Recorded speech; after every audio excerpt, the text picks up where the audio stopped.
J'aime mon coup de hanche.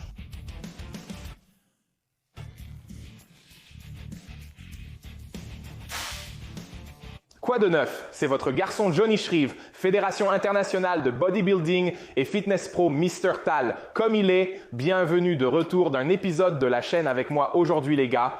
Nous allons parler de certaines erreurs communes de biceps avec haltères que vous continuez à faire parce que je les vois dans les vidéos, je vois les vidéos de mes clients, je les vois partout et nous allons corriger cela tout de suite. L'haltère est un équipement très polyvalent et je sais qu'il y a certaines parties certains exercices qui n'ont pas vraiment beaucoup de poids, mais si vous les utilisez correctement, cette chose peut aller loin, surtout le travail du biceps. Biceps toute la journée avec des haltères. J'adore les haltères, j'adore les biceps, j'adore les haltères et j'adore les biceps. Je les adore et ensemble, c'est comme l'ébène et l'ivoire, quoi que ce soit. D'accord?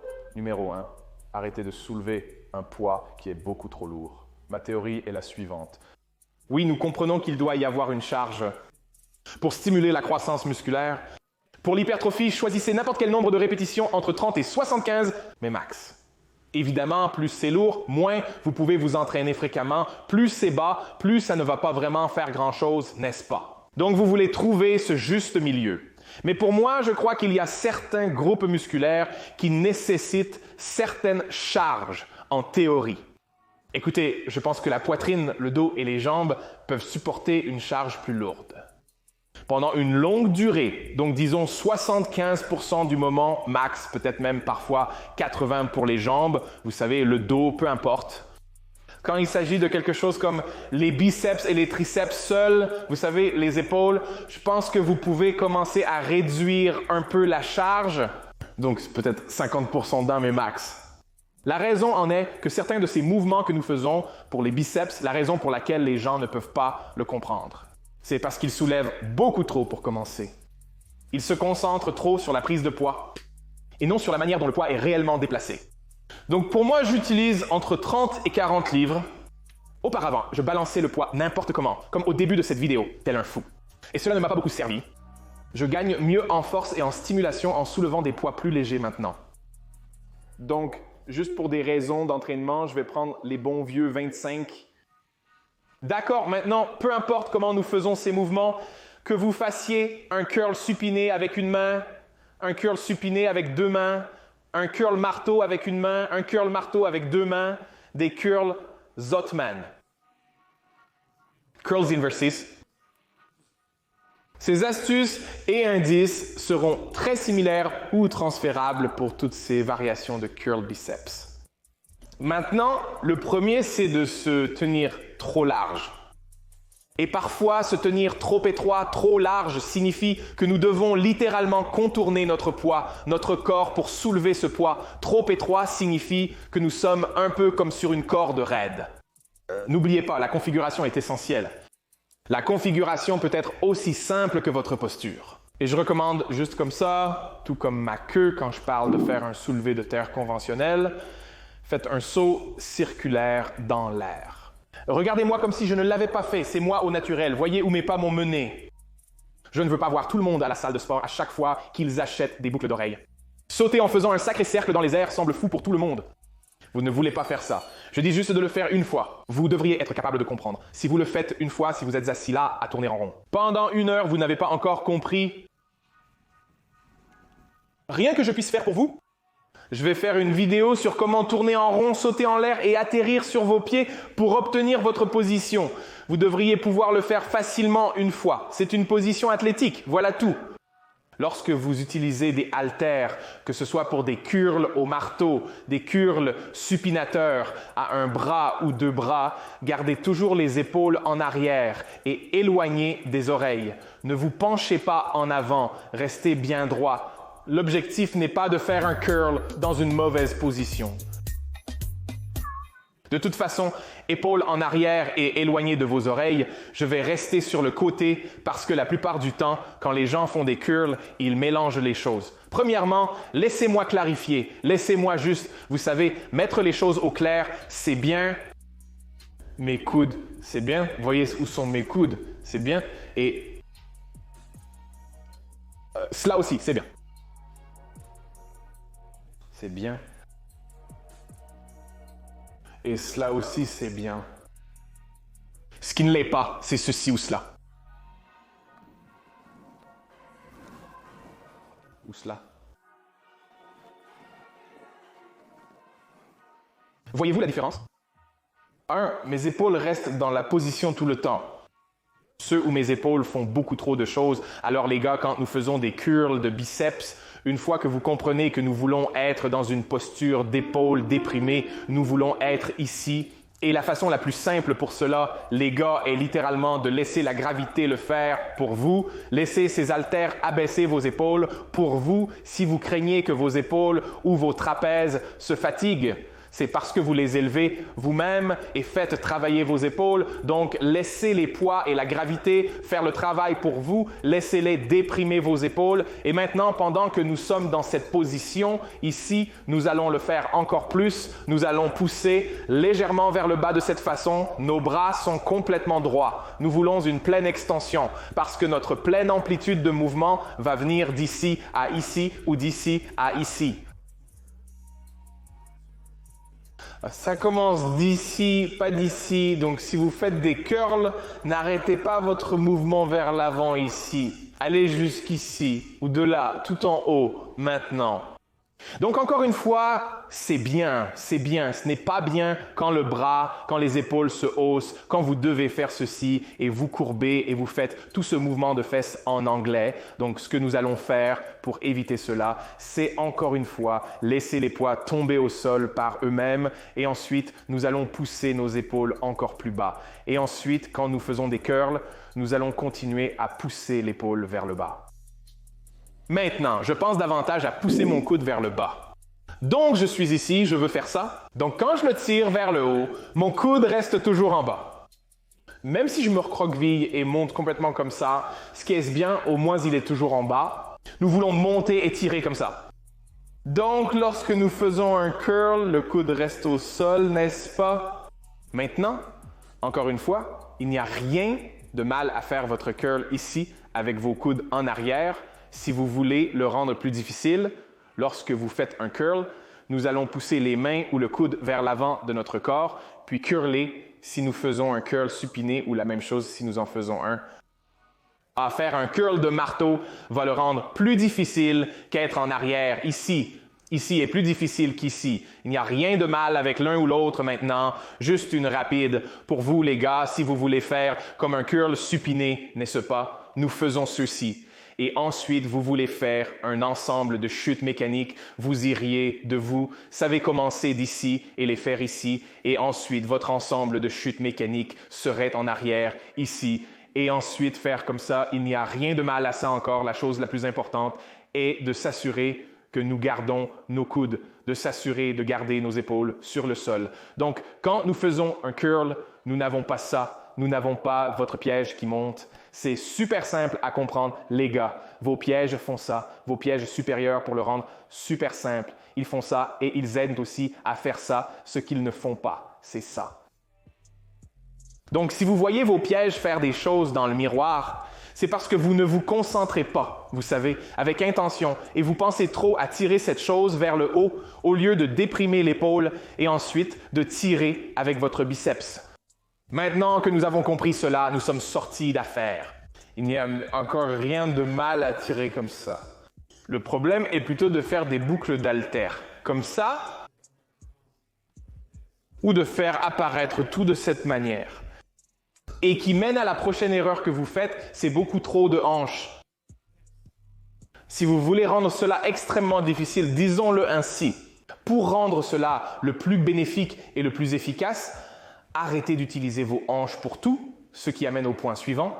Arrêtez de bouger autant les hanches, arrêtez de balancer le poids, cela ne va rien faire pour vous. Tout ce que cela va faire, c'est diminuer votre capacité à contracter réellement le muscle pendant que l'élan de vos hanches prend tout. Si vous y pensez de cette façon, les knockouts dans les matchs de boxe, arts martiaux mixtes, ils viennent de la hanche. Ils ne viennent pas de votre poing. Oui, bien sûr, le poing frappe le visage, vous assomme, mais la force et la puissance générée viennent d'ici. C'est pourquoi vous pouvez frapper les knockouts. Vous savez, essayez toutes ces choses, ces petits sacs de frappe à l'endroit que vous connaissez, ces endroits, ces joueurs. Vous en avez un de ces... Il y a un sac de frappe cool à frapper dans les arcades ou ailleurs. Et puis vous savez, le score s'affiche, n'est-ce pas? Faites-moi une faveur. Restez simplement immobile et faites ceci avec. Vous allez frapper terriblement. Frappez ce qui ressemble à votre hanche. Cette chose va sonner. Tous les tickets du monde vont sortir, n'est-ce pas? La raison en est que vos hanches génèrent la puissance. Elles génèrent la force. C'est bon pour le sport, bon pour la fonctionnalité. Mais quand nous faisons quelque chose comme un travail isolé pour vos biceps, il n'y a pas grand-chose que nous voulons faire d'autre que de faire des curls avec le biceps. Parce que, comme être dans cette vidéo, disons-le ainsi, ici, laissez-moi voir si vous avez des haltères de 70 livres. Mon bras est encore fatigué, je ne peux pas. Laissez-moi vous montrer, les gars. Je vais acheter et essayer de faire du vélo avec ça. C'est stupide comme merde, mais c'est moi qui décide. Avec une bonne forme, n'est-ce pas? Ça ne se présente pas un jour. Pas du tout, mais allons-y. Oh, regarde ça. Oh mon Dieu, regarde, je vais faire environ 10 répétitions ici, juste en faisant ça. À partir de ce mouvement de mes hanches et je ne bouge même pas si fort. Comme ça, c'est mes hanches, je génère juste autant de force sur mes hanches pour le soulever. Mais après avoir balancé mes hanches, ma contraction ne se produit vraiment pas, jusqu'à ce qu'elle soit à mi-chemin. Donc, si nous cherchons à obtenir le maximum de l'exercice et à isoler le muscle, j'ai enlevé la moitié de la répétition et les mises dans mes hanches. Donc si les gars sont là-bas comme « Oh homme, mes biceps, ils ne grossissent pas, je travaille, je lutte avec mes génétiques », alors, je te vois à la salle de sport en train de lancer le poids. C'est probablement pourquoi tu rates la cible. Diminue le poids, diminue le putain de poids. Un poids que tu peux contrôler, que tu peux rester ici et être comme Johnny. Je m'entraîne les biceps aujourd'hui. Je suis comme, quel genre de vélo tu fais? Je fais comme une forme de curl, de traîner un peu. Mes coudes vont rester un peu derrière moi parce que tu sais, c'est un peu plus lourd. Mais pour moi, c'est mon curl de biceps, mes marteaux. Et je suis comme, putain mec. Ceux-là ont vraiment l'air bien. Alors je serais comme, yo mec, tu sais, une façon vraiment cool de rendre ça encore plus dur. Obtiens le coude un peu devant toi quand tu commences à faire des curls. Je suis comme, vraiment Johnny, laisse-moi essayer ça. Oh mince, c'est beaucoup plus dur qu'avant. Est-ce que ça fonctionne de la même façon avec les curls super natifs aussi? Son nom est Jim. Le t-shirt à Jimmy. Laisse-moi essayer ça. Attends une seconde. J'ai été en train de faire comme ça et je travaille à garder mon coude, mon épaule est déprimée et ça fonctionne vraiment bien. Maintenant, je vais essayer ta façon.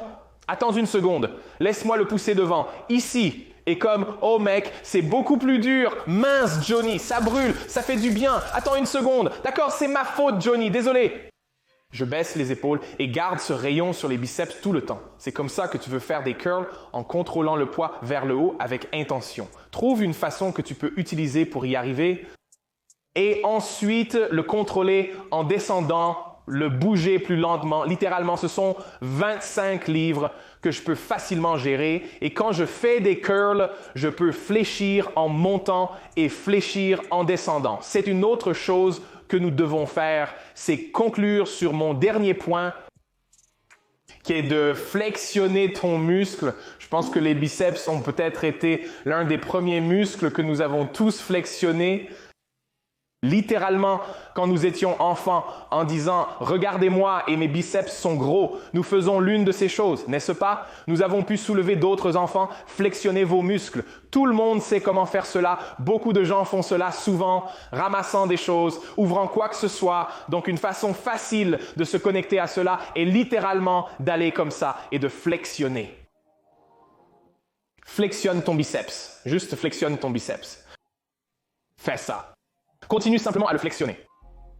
C'est ce que tu devrais faire pendant que tu ramasses les haltères. Donc, pour soulever un poids, il n'est pas nécessaire qu'il soit très lourd. Tu soulèves un poids modérément lourd et tu peux fléchir ton biceps en montant et fléchir en descendant. Fléchis ton biceps en montant et fléchis-le en descendant. Cela va rendre cela beaucoup plus difficile avant même que tu aies à ajouter quoi que ce soit à cela. Donc, avant de commencer à balancer le poids, vérifions les choses. Assurons-nous que nous nous préparons correctement.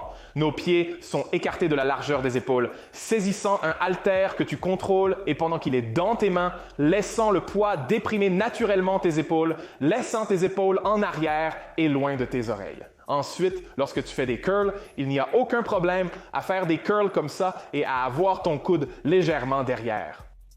Il y a des curls traînés avec des barres, des curls traînés avec un haltère. C'est tout à fait bien. Ce que nous voulons éviter, c'est ceci. Maintenant, pendant que nous réglons ces choses, nous voulons fléchir et le faire lentement. Fléchir le muscle en montant et le fléchir en descendant. C'est un point clé que la plupart d'entre vous manquent. Vous tirez simplement le poids vers le haut et le tirez vers le bas. Je veux que vous pensiez à fléchir le biceps, à fléchir en montant et à fléchir en descendant. Pensez à cela tout le temps que vous vous entraînez et dites-moi ensuite dans la section des commentaires que Johnny, cette merde a changé ma vie. Je vous promets que cela le fera. Concentrez-vous sur cela littéralement et aussi sur le reste de cette vidéo. Assurez-vous que vous fléchissez. Et les gars, pour ma recommandation, si vous voulez toucher tout le biceps, super simple, super facile, faites une version de curl de biceps supiné. Vous pouvez les faire soit unilatéralement, un à la fois, soit unilatéralement, mais en alternance. C'est tout à fait bien, puis ajouter quelques curls de marteau. D'accord? Si nous regardez la forme de mes biceps, si je vais en supination, d'accord? Vous pouvez voir comment mon biceps est formé d'ici à là en supination. Et si vous le regardez maintenant avec le marteau, la forme change. Parce que maintenant, l'accent ne se porte pas seulement sur le biceps, mais il va jusqu'au radial arrière. Donc, cette partie de votre bras, ici. Donc, pour continuer cela, pour vous assurer d'avoir un biceps parfaitement équilibré, vous voulez vous entraîner en supination et en marteau aussi. Vous pouvez faire du reverse si vous le souhaitez, mais pour moi, je recommande le marteau et vous obtenez ce biceps entier qui a l'air bien plein et complet. Mais aussi, les gars, n'oubliez pas de triceps. Donc, je serai la prochaine vidéo. J'espère que vous apprécierez la vidéo. Si vous essayez ces indices, faites-le moi savoir dans la section des commentaires ci-dessous. Et jusqu'à la prochaine fois, les gars, vous savez ce que c'est. Le fer fait trembler. Le fer surcharge progressive de votre vie. En attendant, continuez à poursuivre le gym paix.